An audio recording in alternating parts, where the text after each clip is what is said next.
এই জঙ্গি কার্যকলাপ সমূলে নির্মূল করা আমাদের দেশের কাছে একটা বড় চ্যালেঞ্জ। আমাদেরকে প্রত্যেককে নাগরিককে দায়িত্ব নিতে হবে। কে বিজেপি, কে আইএসএফ, কে কংগ্রেস, কে তৃণমূল, কে সিপিএম সেটা নয়, কে হিন্দু, কে মুসলমান নয়। দেশের নাগরিককে এক থাকতে হবে, এক থেকে এই জঙ্গিবাদের বিরুদ্ধে লড়াই করতে হবে, সমূলে জঙ্গিবাদকে নির্মূল করতে হবে। এই শপথ আমাদেরকে নিতে হবে। এখানে কেন্দ্রের কোন সরকার চালাচ্ছে ও নিয়ে ভেবে লাভ হবে না। ও মোদি আছে, কালকে আপনিও আসতে পারেন, কিন্তু জঙ্গিবাদের বিরুদ্ধে আমাদের ঐক্যবদ্ধ হয়ে লড়াই করতে হবে। কিন্তু প্রশ্ন বেশ কিছু তোমার থেকে যায়, ওই প্রশ্ন করে বলি আমাদের উপরে রাগ হয়ে যায়। 2019 সালে পুলওয়ামাতে যে টেরর অ্যাটাক হয়েছিল, কতজন শাস্তি পেল, কতজন গ্রেফতার হলো, কোনো তথ্য দিতে পারলো না এখনো পর্যন্ত। এটা কি হবে বোঝা মুশকিল। আমি চাইবো পুলওয়ামা এবং এটার সাথে কারা কারা যুক্ত আছে তাদেরকে খুঁজে বার করা হোক। কদিন দেখছিলাম বেশ কয়েকদিন ধরে পাকিস্তানি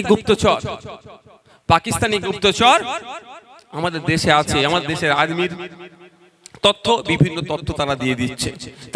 তাদের সাথে এই লিঙ্ক আছে নাকি এগুলোকে দেখা দরকার, খুঁজে বার করা দরকার। তা বন্ধুগণ, আমাদেরকে আওয়াজ তুলতে হবে। আমাদেরকে ভুলে গেলে চলবে না। শুভেন্দু অধিকারীর কথাই ভুললে হবে না। শুভেন্দু অধিকারী ওই রাজনৈতিক ক্ষমতার মসনদে যাওয়ার জন্য এখানে এই আমার 26টা ভাইয়ের প্রতি ওর দরদ উঠছে। ক্ষমতার মসনদে দিতে হবে, কিন্তু এটাকে মনে করিয়ে দিতে হবে শুভেন্দু অধিকারীকে, তুমি বর্ডার ধারে গিয়ে চিৎকার করছো না, তুমি কলকাতায় বসে হই হই করছো, বরঞ্চ ঝন্টু আলী শেখ পশ্চিম বাংলা নয় ভারতবর্ষের 26 জনকে কেন খুন করলো? যে সমস্ত খুনি মানবতা বিরোধী তাদের বিরুদ্ধে লড়াই করতে গিয়ে জীবন দিল ঝন্টু আলী শেখ। শুভেন্দু অধিকারী তো মিডিয়াতে হই হই করছে। শুভেন্দু বাবুর নামে বলছি বলে রাগ হচ্ছে নাকি? রাগও হতে পারে, কারণ এখন উনি বিজেপিতে আছে, কালকে তৃণমূলে চলে আসতে পারে, বিশ্বাস নেই। রাজনৈতিক ভাই নেতা, তখন এখন যারা শুভেন্দু বাবুকে একটু দিচ্ছে বেশি বেশি করে তৃণমূলের, তখন কি করবে? দাদা দাদা করে আবার পাশে বসবে। হ্যাঁ, কি রাজনীতি বলো তো এদের। যখন যার যেদিকে পাচ্ছে লাফ মেরে চলে যাচ্ছে, নীতি আদর্শ কিছুই তখন আর মানছে না, সব তখন জলাঞ্জলিতে দিয়ে দিচ্ছে। তাই বন্ধুগণ, আমাদেরকে চোখ কান খুলে রাখতে হবে। আমাদের দেশের সার্বভৌমত্ব, আমাদের দেশে ঐক্য, আমাদের দেশের সম্প্রীতি, আমাদেরকে সকলকে দায়িত্ব নিয়ে রাখতে হবে অটুট রাখার জন্য। হিন্দু মুসলমান নির্বিশেষে আমাদের একভাবে থাকতে হবে এবং দেশকে এগিয়ে নিয়ে যাওয়ার সহযোগিতা করতে হবে। কেউ যদি মনে করেন আমি মুসলমান, কেউ যদি মনে করেন আমি হিন্দু, আমি আমারটা বুঝে নেব, আমি আপনাদের একটা কথা বলি, এতটুকুই বলে আমি অন্য প্রসঙ্গে আসবো। দেখুন, এই শরীরটা দেখছেন, মাথা থেকে নখ পর্যন্ত, আঙুল পর্যন্ত সবটাই যদি সুস্থ থাকে তাহলে কি হবে? সুস্থ মানুষ আমরা বলি। আর যদি কোনো একটা যদি অবাস হয়ে যায়, কাজ না করে, তাকে আমরা কি বলি? রিজার্ভেল বলি, তাই তো নাকি? বা বিশেষভাবে সক্ষম বলে দিই। তাহলে এই একটা দেশ যদি আমি বলি, ইন্ডিয়া ভারতবর্ষ একটা দেশ, একটা মানুষ হিউম্যান বডি যদি বলি, হিন্দু মুসলমান খ্রিস্টান জৈন আদিবাসী যত ধর্মের মানুষ আছে না কেন, যত বর্ণের যত জাতের মানুষ থাকুক না কেন, প্রত্যেকটা নিয়ে একটা সুস্থ শরীর। কোনো একটা সম্প্রদায় যদি দুর্বল হয়ে যায় তাহলে দেশ দুর্বল হবে। আমরা আমার দেশ দুর্বল হোক কখনো চাইবো? কখনো চাইবো আমরা আমার দেশ সবল হোক, পৃথিবীর মানচিত্রে শ্রেষ্ঠ আসনে আমার দেশ উপনীত হোক, এটা আমরা সকলে চাই। তাই বন্ধুগণ, আপনারা যারা আছেন, রাজনৈতিক কারবারিদের ফাঁদে পা আপনারা দেবেন না। এরা শুধুমাত্র আপনাদেরকে শুধুমাত্র রাজনৈতিক ফায়দা নেওয়ার জন্য আপনার মধ্যে ধর্মীয় উন্মাদনা ঢুকিয়ে দেওয়ার চেষ্টা করছে, মানুষে মানুষে বিভাজন করার চেষ্টা করছে, তাদের রাজনৈতিক ফায়দা নেওয়ার জন্য। আপনার সাধারণ মানুষের কিচ্ছু এরা করবে না।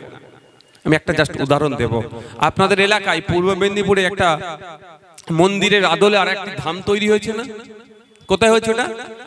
দীঘাতে হয়েছে। অনেকে অনেক কথা বলছে, আমার অবস্থান একটু ক্লিয়ার করতে চাই, আপনারা শুনবেন ভাই। প্রথম কথা, রাষ্ট্রের দায়িত্ব নয় মন্দির মসজিদ তৈরি করা, রাষ্ট্রের নির্দিষ্ট কোনো ধর্ম নয়, এটা হওয়া দরকার। দ্বিতীয়, আমি এই জন্য বিরোধিতা করছি।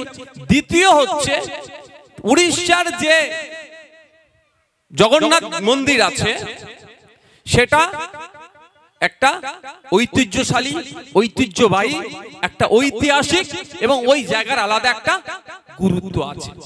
ওই মন্দির যদি প্রতি পাড়ায় পাড়ায় একটা করে দেওয়া হয়, তাহলে সেই উড়িষ্যার যে মন্দির সেই গুরুত্বটা কি আর থাকবে?